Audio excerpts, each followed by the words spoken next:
దానికి పక్కనున్న పట్టిసీమ ప్రాజెక్టు నిర్వీర్యం చేయడం వల్ల ఆ పని ముందుకెళ్ళనివ్వట్ల.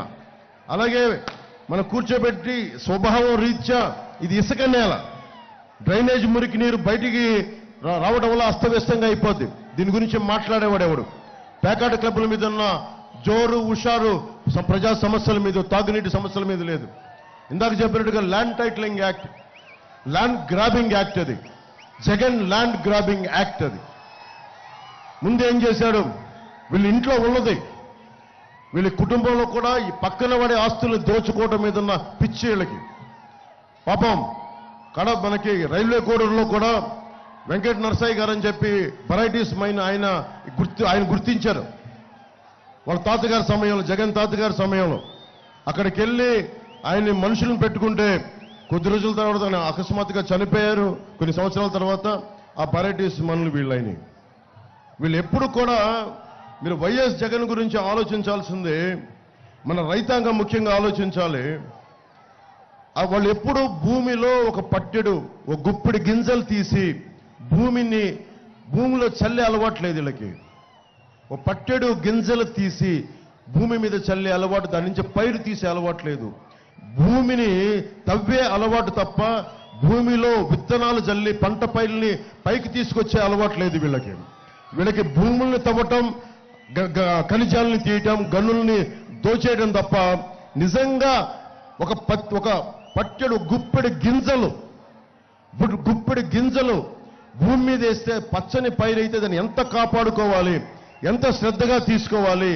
మన చేతిలో ఒక ముద్ద అన్నం తింటున్నామంటే రైతు పడ్డ కష్టం, రైతు పడే కార్చే కన్నీరు, ఇవన్నీ తెలియాలంటే గనుల్ని భూమిని మనకి ఛేదించేవాడికి రైతు తాలూకు కష్టం ఎప్పటికీ అర్థం కాదు. నిజంగా ఇది రైతు ఆలోచించాలి.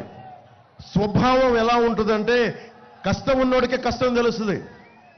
బిడ్డలున్న తండ్రికే ఇంకొక బిడ్డ కష్టం తెలుస్తుంది. మనకి అమర్నాథ్ గౌడ్ చనిపోతే అక్కను రక్షించకుండా అమర్నాథ్ గౌడ్ బాధ ఎవరికి తెలుస్తుంది? బిడ్డను కోల్పోయిన తండ్రికి తెలుస్తుంది, బిడ్డలున్న తండ్రికి తెలుస్తుంది, ఆడబిడ్డలున్న తల్లిదండ్రులకు తెలుస్తుంది. జగన్ మొన్న చెప్తా ఉన్నాను, తెనాల్లో ఇంత పెద్ద గులకరాయి, చిన్న గులకరాయి పెడితే ఇంత పెద్ద కూర్చొని డ్రామా వేశాం. నేనేం చెప్పాను ఇందాక? లా అండ్ ఆర్డర్ అని చెప్తున్నాను. లా అండ్ ఆర్డర్ ఎంత కావాలి, ఎంత అవసరం అంటే ఈ వెనకున్న రేపల్ల స్టేషన్ వెనకాలే కదండి, రేపల్ల రైల్వే స్టేషన్. ఇక్కడ నేను అప్పుడు అనిత గారు హోమ్ మినిస్టర్, పాపం ఒక మహిళని భర్త ముందు దారుణంగా అగౌరవపరిచి మానానికి భంగం కలిగిస్తే బాధ్యత ఉన్న ఒక హోంమంత్రి ఏం మాట్లాడాలండి? ఏం మాట్లాడాలి? శిక్షలు పడాలి, పట్టుకోవాలి. అప్పటిగా ఒకటో రెండో రేపులు జరుగుతాయి అంటారు ఆవిడ. ఆ ఒక్క మాట పర్యవసానం మీరు ఎంత ఊతమిస్తుంటే మనందరం ఆలోచించాలి. నాయకులు చాలా బాధ్యతతోటి నాలుక మీద నియంత్రణతో మాట్లాడాలి, ఒళ్ళు దగ్గర పెట్టుకొని మాట్లాడాలి. ఆ రోజు రేపల్ల స్టేషన్లో జరిగిన ఒక దారుణమైన సంఘటన శిక్ష పడి ఉంటే అమర్నాథ్ని అక్కని ఆ ఆడబిడ్డని ఏడిపించడానికి సాహసం చేసేవాళ్ళు కాదు. అంటే ఒకటి రెండో జరుగుతాయి, క్రిమినల్స్ రాజ్యాలు ఏలొచ్చు, తప్పులు జరిగితే ఏదైనా అయిపోవచ్చు, మనల్ని ఎవరిని ఏం చేయలేని ఒక భరోసా. అమర్నాథ్ వాళ్ళ అక్కని స్కూల్కి వెళ్తా ఉంటే ఏడిపిస్తే, అమర్నాథ్ 15 ఏళ్ల బిడ్డ, ఆ కుర్రవాడు అమర్నాథ్ గౌడ, అమర్నాథ్ బీసీయా ఎస్సీయా కాదు, ఇవన్నీ కాదు. ఆ బీసీకి జరిగిన అన్యాయం వీటన్నిటికంటే మించి కూడా, అరే నిండు 100 ఏళ్ళు బతకాల్సిన బిడ్డ అమర్నాథ్, నిండు 100 ఏళ్ళు. ఎవడైనా ఏం దీవిస్తాం? నిండు 100 ఏళ్ళు చల్లగా బతుకున్నానని అంటాం కానీ నువ్వు అర్ధాంతరంగా చనిపోవని ఎవరిని కోరుకోం. అలాంటి బిడ్డ ఎందుకు చనిపోయాడు? చంపేశారు. రోడ్డు మీదకి వచ్చి అక్కని చడాయిస్తూ ఉంటే, ఏడిపిస్తూ ఉంటే వచ్చి మా అక్కని ఏడిపించొద్దు అని అన్న మాటకి కోపం పెట్టుకొని చేలల్లోకి తీసుకెళ్ళి, జొన్న చేలల్లోకి, ఆ చెరుకు చేలల్లోకి తీసుకెళ్ళి కూర్చొని పెట్రోల్ వేసి కాల్ చేశారంటే నేను ఇదే బాధ చెప్పాను. ఎంత బాధ కలిగిందంటే, చిన్నప్పుడు నేను మార్షల్ ఆర్ట్స్ నేర్చుకునేటప్పుడు నిప్పు మంటలతో కొట్టించుకునేవాడిని. క్షమించాలి, చప్పట్లు కాదు, అంటే వినండి, నిప్పులతోటి మంటలతోటి కొట్టించుకునేవాడిని ఈపు మీద, ఒంటి మీద కొట్టించుకుంటే ఒళ్ళు కాలిపోయేది. ఈ రోజుకి నా ఏళ్ల మీద కాలిపోయిన ముద్రలు ఉంటాయి, శరీరం కాలిపోయింది. అంటే ఒక చిన్నపాటి నూనె చుక్క వంట చేసేటప్పుడు పడితేనే గిలగిల్లాడిపోతాం. అలాంటిది ఒక 15 ఏళ్ల బిడ్డ చేసిన తప్పు ఏంటంటే, మా అక్కని ఏడిపించకండి అన్నందుకు జొన్న చేలలోకి తీసుకెళ్ళి పెట్రోల్ వేసి అంటించేశారు. ఆ బిడ్డ ఎంత ఏడుపు ఏడ్చుంటాడో, ఎంత ఆత్మ ఎంత క్షోభించి ఉంటుందో మనం ఊహించుకోలేం. గుండె పూడుకుపోద్ది, నా గొంతు పూడుకుపోద్ది, నాకు ఎంత ఏడుపు వస్తో. ఏంటి దీనికి అంటే law and order issue. Law and order ఇది.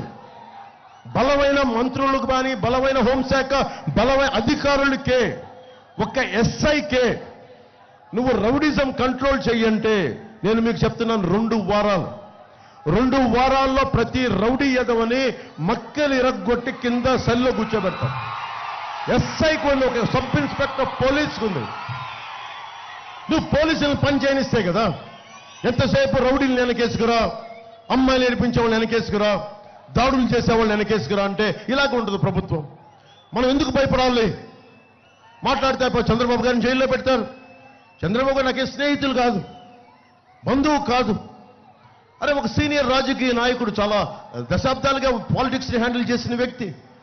పాలసీ విభేదాలు ఉంటాయి, పొలిటికల్ విభేదాలు ఉంటాయి. అంత మాత్రాన్ని కూర్చొని అంత దారుణంగా చేసేమని కాదు కదా. పోలీస్ శాఖ కూడా, అధికారులు కూడా చట్టం సమానంగా జరిగే పని చేయదు. ప్రతిసారి చెప్తాను, బలంగా ఉన్న వాళ్ళకేమో చాలా బలహీనంగా పనిచేస్తే చట్టాలు, బలంగా ఉన్న వాళ్ళకి బలహీనంగా పనిచేస్తే చట్టాలు. బలహీనంగా ఉన్నారు అమర్నాథ్ లాంటి వాళ్ళ మీద చాలా బలంగా పనిచేస్తాయి చట్టాలు. గొంతు తెరవండి చంపేస్తారు, ఏదైనా మాట్లాడండి కేసులు పెట్టేస్తారు, ఏదైనా మాట్లాడండి అటెంప్ట్ మర్డర్ కేసులు పెట్టేస్తారు. ఎవడు ఎదురు తిరగాలి? ఎందుకు మాట్లాడాలంటే ఇది మన ప్రజాస్వామ్యం. ఇది ప్రజాస్వామ్యంలో మీరు రోడ్ల మీదకి వచ్చి గొంతెత్తకపోతే, ఈరోజు నేను ఓట్ల కోసం అడగట్లా, ఓట్ల కోసం తపన పడట్లా, మీ భవిష్యత్తు కోసం తపన పడుతున్నా. మీ బంగారు భవిష్యత్తు కోసం అన్నం పండించే రైతు బాగుండాలని కోరుకుంటున్నా. కనీసం ఉపాధి అవకాశాలు ఏమి పక్కన పెట్టి తాగునీరు కావాలి. ఆక్వాతో నిండిపోయింది, వ్యర్థాలతో నిండిపోయింది. ఆక్వా డబ్బులు కావాలి. ఆక్వాతోటి మొత్తం లోపలికి వెళ్ళిపోయింది. మొత్తం భూమి నీరు కలుషితం అయిపోయింది. కనీసం రక్షిత మంచినీరు కావాలి. మట్టి దవ్వేస్తా ఉన్నారు. ఎక్కడికెళ్ళి మనకు మడడవులు రక్షణ, రేపల్లికి మడడవులు రక్షణ, తుఫాన్లు రాకుండా ఆపుతాయి. అలాంటి మడడవులను కూడా మనకి ఛేదించి తీసేసి తీర ప్రాంతానికి రక్షణ లేకుండా చేస్తున్నారు. ఏదైనా మాట్లాడితే కూర్చోబెట్టి, అమర్నాథ్ గౌడ్ చనిపోతే మోపిదేవి వెంకటరమణ గారు వచ్చి 10 లక్షల రూపాయలు క్యాష్ పట్టుకొచ్చేలా చూపిస్తారు. ఏమర్థం చేసుకుంటాం? అంటే ఒక 15 ఏళ్ల బిడ్డ ప్రాణం 10 లక్షల రూపాయల. ఒక కొండని కిందకి లాగేసి ఒక నిలువున ఒక చెట్టుని నరికేస్తే ఆ చెట్టుకు వెల కట్టగలవా? ఒక ప్రాణానికి వెల కట్టగలవా?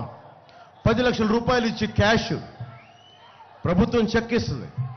10 లక్షల రూపాయలు క్యాష్ తీసుకొచ్చి వాళ్ళ తల్లిదండ్రుల మీద, బీదవాళ్లే, వాళ్ళని తీసుకొచ్చి ఇలా అంటే వాళ్ళు ఏంటి టెంప్ట్ అయిపోతారన్నా, లొంగిపోతారన్నా వాళ్ళు చీకొట్టారు డబ్బు తల్లిదండ్రులు ఇద్దరు. ఎందుకంటే న్యాయం జరగాలి మా బిడ్డకని. నేను లా అండ్ ఆర్డర్, నేను చెప్తున్నాను మీకు, కూటమి ప్రభుత్వం చాలా బలమైన లా అండ్ ఆర్డర్ సిచ్యువేషన్ తీసుకొస్తుంది. ఒక్క ఆడబిడ్డకు కానీ ఎవరికైనా సరే అన్యాయం జరిగితే హోంమంత్రికి సంబంధం లేదు.